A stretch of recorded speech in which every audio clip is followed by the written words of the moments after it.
चराचर जगत माया के द्वारा ठगा जा रहा है। हमारी एक एक श्वास व्यर्थ जा रही है। हमें कुछ प्राप्त नहीं करना है, अस्तित्व मिटाना है। यदि जीवन मुक्त परमानंद का अनुभव करना है तो अस्तित्व मिटाना है। साधना के द्वारा बुद्धि को निर्मल करके ये जाना जाता है कि जो हमारा जीवत्व भाव आया है वो शरीर को लेकर आया है। स्थूल शरीर, सूक्ष्म शरीर, कारण शरीर, स्वभाव, अंतःकरण धर्म, पंचभूत रचनात्मक ये देह, इसी में अहम और मम, यही भाव हमारी दुर्गति का कारण हुआ है। कोई लाखों करोड़ों में एक चाहता है जीवन मुक्त होना। उन चाहने वालों में किसी बिरले को ही मार्ग मिलता है। कोई बिरला ही उस मार्ग पर चलता है। कोई बिरला ही उस तत्व बोध को प्राप्त होता है। बिना शांत भाव आए किसी भी मार्ग में आगे बढ़ना नहीं होता। शांत भाव सर्वम खलमिदम ब्रह्मणे नानास्ति किंचन, शांत हो गया। एकमात्र प्रभु के सिवा न कुछ था, न है, न रहेगा। एकमात्र ब्रह्म स्वरूप आत्मा के सिवा न कुछ था, न है, न रहेगा। ये अनुभव, शांत भाव ही नहीं आया तो फिर अन्य भावों का कैसे प्रादुर्भाव होगा? क्योंकि शांत भाव ही इन जितने भाव हैं भगवत, इनकी नींव है। नींव नहीं तो महल कैसे तैयार हो जाएगा?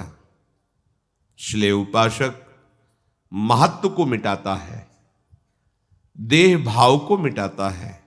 हम पूरा प्रयास करते हैं कि हमारा महत्व बढ़े, हमें लोग जाने, हम कुछ हैं।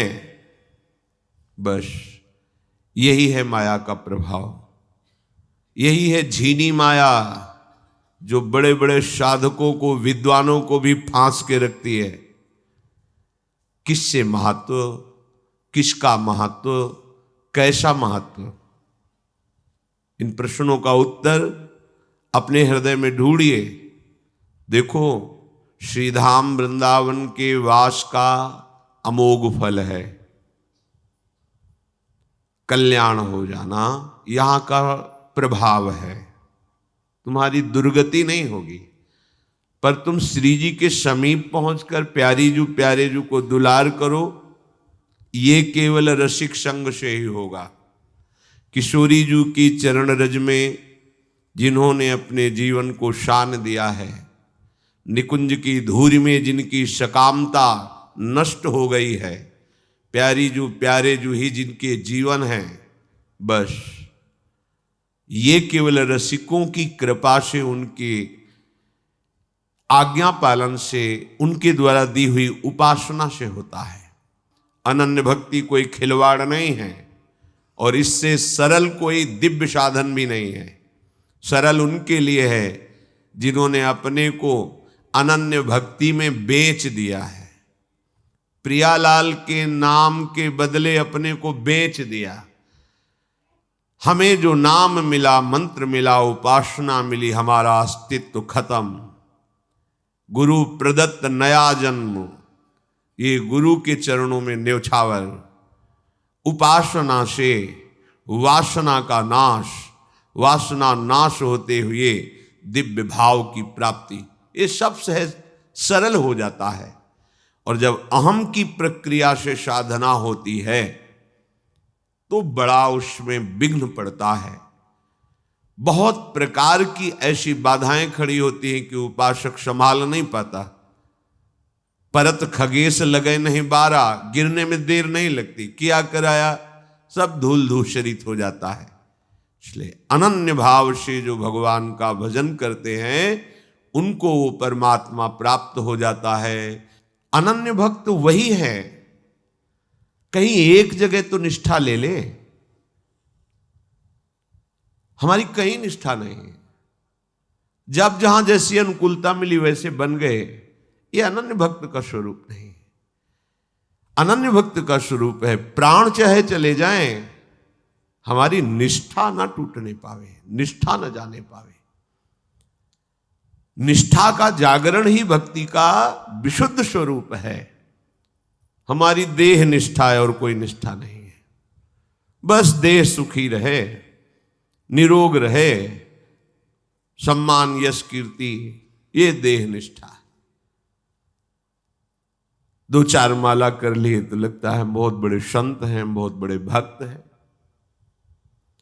हमारा स्वरूप भक्ति का यही है कि हम रह न जाएं। तुम इस पांच भौतिक शरीर को मैं स्वीकार करके प्रियाजू की दासता भूल जाओ। बहुत चढ़ाई का मार्ग है, चढ़ नहीं पाओगे। बरसाने लाडली जू के दर्शन करने के लिए जब जाना होता है और अपनी टांगें काम नहीं करती हैं तो पालकी की व्यवस्था श्री जी अपने निज जनों से करवाए हुए हैं। वहीं के वाशीजन पालकी में चढ़ के जाओ, उनको अभ्यास है चढ़ाने का। निकुंज तक पहुंचने के लिए हमारी टांगें मजबूत नहीं हैं, ब्रह्मा की भी मजबूत नहीं है जिन्होंने हमें बनाया है, औरों की तो बात जाने दो। पालकी पे बैठ के जाना होता है। कौन सी पालकी? अक्षर अक्षर जब श्यामा श्याम के रस का अंदर जाता है ना, श्याम श्यामा प्रगट प्रगट अक्षर निकट प्रगट रसवत अति मधुर वाणी। रसोपासना, रसोपासना का भाव, रसोपासना की पद्धति रीति हृदय में गुरुदेव की कृपा से विराजमान है और एक एक अक्षर श्रवणेन्द्रिय से अंदर जाकर स्वरूप की रचना की तो भाव रूपी पालकी में बैठकर सजनी स्वरूप होकर श्री जी के पास पहुंचा जाता है। ये तुम्हारे बस की बात नहीं है। व्यास सुवन प्रसाद देह मानसी गढ़े चित। जब हमारे बस की बात नहीं होती तो ऐसे हो जाता है, सवै अंग गुणहीन हो कोई मेरे में, क्या साधन करेंगे। अब चार गुरुदेव के द्वारा दिए गए निष्ठाओं के विशेष भाव अपने वृंदावन रस के, धाम निष्ठा, नाम निष्ठा, गुरु निष्ठा, इष्ट निष्ठा, ये चारों में एक केवल पकड़ लो, कोई पकड़ लो, पूरे के पूरे भाव आपके हृदय में जागृत हो जाए। एक निष्ठा कोई पकड़ लो, ये कलंक है शरणागति में। अन्य किसी भी तरह का बल, चीख चीख के कह रहे सावधान हो जाओ, जीवन व्यर्थ चला जाएगा। कोई भी अन्य आश्रय मत लेना। कुछ भी अन्य आश्रय लिया तो आपका मार्ग बदल जाएगा। बस एक भरोसू, एक बल, एक आस, एक विश्वास अपने आराध्य देव के चरणों का। और ये तभी जागृत होता है साधु समागम सत्य करी, जो संतों के वचनों में अपने जीवन को समर्पित कर देता है वही इस लाभ को प्राप्त कर पाता है। चाहे 14 विद्याओं का ज्ञानी हो, 4 वेद कंठस्थ हो, 18 पुराण कंठस्थ हो, 9 रस 60 शास्त्र, ये सब को कंठस्थ किए हो, पर जरूरी नहीं कि उसमें अनन्य भक्ति आ जाएगी। अगर अनन्य भक्ति नहीं है और ये सब है इसमें जो वर्णन कर रहे हैं, अनन्य भक्ति नहीं सब है तो ये सब व्यर्थ हो गया। उसकी बुद्धि ऐसी है जैसे गधे की पीठ में ईंट लाद दो या स्वर्ण लाद दो या वेद रख दो, उसको भार से केवल मतलब है। इसी भाव को गोस्वामी जी कह रहे हैं, जोग कुजोग और ज्ञान अज्ञानु, जहां नहीं राम प्रेम प्रधानु। यदि प्रेम लक्षणा भक्ति का जागृत नहीं हुआ तो वो योग कुजोग है, वो ज्ञान अज्ञान है। श्री स्वामिनी लाडली जू के चरण कमल की रज का सेवन किए बिना, उनकी आराधना किए बिना, रजोपसेवी रसिकों के बिना और जो चरण चिन्हों से युक्त भूमि इस वृंदावन धाम का आश्रय वास लिए बिना कोई श्याम रंग में कैसे रंग सकता है। ये सभी धामों में सर्वश्रेष्ठ धाम वृंदावन है। जितने भी धाम है, सबको अपने आराध्य देव का सर्वश्रेष्ठ भाव होना चाहिए और आराध्य देव के धाम का भी सर्वश्रेष्ठ भाव होना चाहिए। पर सबने जिस धाम की रज मांगी है वो केवल वृंदावन धाम है। कोई भी कहीं भी अगर रज रानी की कहीं भी मांग देखी गई है तो ब्रजरज की शब्द आएगा, ब्रजरज।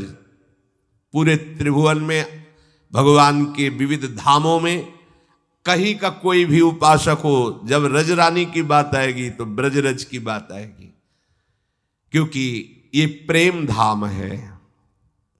भगवान के और भी अवतार जन्म लीला धाम है, महामंगल में है, महामयी में, कोई कम नहीं क्योंकि भगवान के।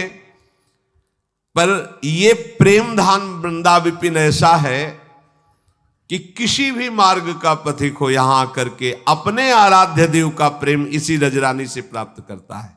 जो विशुद्ध प्रेमी होगा, अनन्य प्रेमी होगा, तो ये रजरानी अनन्यता और विशुद्ध प्रेम प्रदान करती है। उपासक को चाहिए चाहे जैसी परिस्थिति हो, यदि प्रेम मार्ग में भगवत मार्ग में चले हो तो दूसरे का अहित न होने पावे और अपना कदम न रुकने पावे, ये सिद्धांत जीवन में धारण करना। और ये बल मिलता है भगवत कृपा से। ये कोई मानुषिक बल नहीं है, ये भागवतिक बल होता है, जिसके बल से ऐसी क्षमता होती है कि निंदा करने वालों पर भी कृपा किया जाए, अमंगल करने वालों का भी मंगल किया जाए। इसीलिए इस कृपा को प्राप्त करने के लिए वृंदावन धाम गरज रहा है। यहाँ के रसिक जन, यहाँ की रजरानी आपको ऐसा समर्थ बना देंगी, कोई भी माया का प्रभाव आपको परास्त नहीं कर पाएगा। सदैव श्यामा श्याम के निरंतर चिंतन में रहिए और लक्ष्य सामने रहे कि मुझे इसी जन्म में भगवत साक्षात्कार करना है। निश्चित हो जाएगा आपका लक्ष्य ही आपको भगवत प्राप्ति है। लक्ष्य विहीन जीवन किस काम का? जब मन आया माला चला ले, जब मन आया मनमानी आचरण, ऐसा नहीं। ये जन्म मिला है कसौटी पे कस के जलने के लिए। जलोगे तो स्वर्ण जैसे चमकने लगोगे, प्रियालाल की सेवा में पहुंच जाओगे। शिष्य जागे श्री राधा वल्लभ लाल।